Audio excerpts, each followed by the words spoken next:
আসসালামু আলাইকুম। আজ আমি শেয়ার করব সবথেকে বেশি মজা করে ব্রয়লার মুরগি রান্নার রেসিপি। কিছু ট্রিক্স ফলো করলে আপনার রান্না করা খাবারটাও দেখতে এতটা লোভনীয় হবে। এখানে আমি 1 কেজি পরিমাণ মাংস ভালোভাবে ধুয়ে পানি ঝরিয়ে রেখেছি। পানিটা খুব ভালোভাবে ঝরিয়ে নিলে তেলে ভাজার সময় তেলটা ছিটে ওঠে না। এবার মাংসের মধ্যে হাফ চা চামচ লবণ, হাফ চা চামচ হলুদের গুঁড়ো, হাফ চা চামচ মরিচের গুঁড়ো দিয়ে হাত দিয়ে ভালোভাবে মেখে 10 মিনিট সময় ধরে ম্যারিনেট করে রেখে দেব।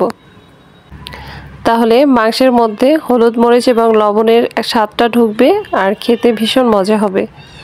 মাংসটা ভেজে নেওয়ার জন্য ফ্রাই প্যানে 1.25 কাপ পরিমাণ সয়াবিন তেল নিয়ে নিচ্ছি।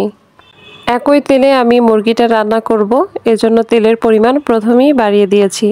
তেলটা ভালোভাবে গরম হওয়ার পরে মাংসগুলো দিয়ে প্রত্যেকটা সাইড 2.5 মিনিট করে ভেজে নিব।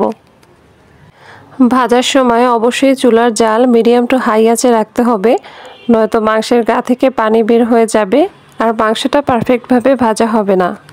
তবে মাংসটা অধিক সময় ধরে ভাজা যাবে না, তাহলে মাংসগুলো শক্ত হয়ে গেলে রান্নার পরে মশলাগুলো ঢুকবে না। ভাজা হয়ে গেলে মাংসগুলো তুলে নিব। ব্রয়লার মুরগিটা ভেজে রান্না করলেই বেশি মজাদার হয়। তবে যারা ভাজি করা মাংস পছন্দ করেন না, তারা রান্নার পরবর্তী ধাপগুলো অনুযায়ী রান্না করে নিতে পারেন। ভাজার পরে অবশিষ্ট তেলটুকু আমি কড়াইয়ে নিয়ে নিচ্ছি। এর মধ্যে দিয়ে দিব হাফ কাপ পরিমাণ পেঁয়াজ কুচি। একই সাথে দিয়ে দিব গোটা গরম মশলা। এখানে 2টা তেজপাতা মাঝখান থেকে কেটে নিয়েছি, 8টি গোলমরিচ, 4টি লবঙ্গ, 5টি এলাচ এবং 6 থেকে 7টি দারুচিনি। মশলাগুলো দিয়ে পেঁয়াজের সাথে খুব ভালোভাবে ভেজে নিব। পেঁয়াজগুলো বাদামি কালার করে ভেজে নিব, তাহলে মাংসের মধ্যে খুব সুন্দর একটা কালার আসবে। ভাজা হয়ে গেলে এর মধ্যে দিয়ে দিব 1 কাপের 4 ভাগের 1 ভাগ পেঁয়াজ বাটা। আরও দিয়ে দিব 1 টেবিল চামচ আদা বাটা, 1 টেবিল চামচ রসুন বাটা। মশলাগুলো দেওয়ার পরে এর কাঁচা গন্ধ যাওয়ার আগ পর্যন্ত খুব ভালোভাবে ভেজে নিব।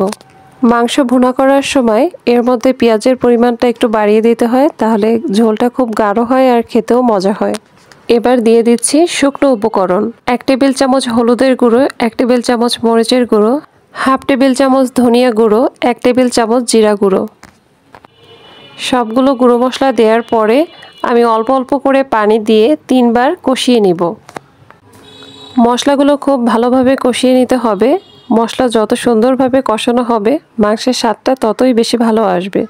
অলরেডি 2 বার মশলা কষিয়ে নিয়েছি, তৃতীয়বারই এত সুন্দর কালার চলে এসেছে। এরপরে দিয়ে দিলাম ভেজে রাখা মাংসগুলো।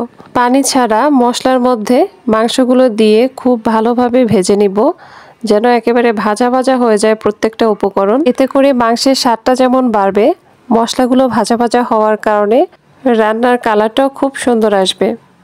এ পর্যায়ে খুব ভালোভাবে নাড়াচাড়া করতে হবে যাতে পুড়ে না যায়। পুরো 10 মিনিট পরে আমি দিয়ে দিচ্ছি 4 কাপ পরিমাণ ফুটন্ত পানি। এখানে ঠান্ডা পানি ব্যবহার করবেন না, ফুটন্ত পানি ব্যবহার করলে রান্নার প্রসেসটা চলমান থাকে। পানি দেওয়ার পরে ঢাকনা দিয়ে আমি ঠিক 30 মিনিট এটা রান্না করে নিব মিডিয়াম টু লো আঁচে। মাংসের মধ্যে ফ্লেভারটা এমনভাবে ঢুকবে যাতে মাংস থেকে এক্সট্রা কোনো গন্ধ না আসে আর মাংসগুলো সফট হয়ে এর ভিতর পর্যন্ত মশলাগুলো ঢুকে যাবে। বাড়িতে মাংস রান্না তো আমরা সবাই করি, তবে এভাবে যদি রান্না করে দেখেন তাহলে দেখবেন মাংসের স্বাদটা অনেক বেশি ভালো আসবে। রান্না কমপ্লিট, দেখতে পাচ্ছেন কতটা লোভনীয় লাগছে, খেতেও অসাধারণ হয়েছে। এই পরিমাণ ঝোল রেখে আমি চুলার জালটা অফ করে দিব। ঠান্ডা হওয়ার পরে ঝোলের ঘনত্ব বেড়ে যাবে। আশা করি ভিডিওটি আপনাদের উপকারে আসবে। যদি ভালো লেগে থাকে তাহলে অবশ্যই কমেন্টে জানাবেন। আজ এ পর্যন্তই, সবাই ভালো থাকবেন। আল্লাহ হাফেজ।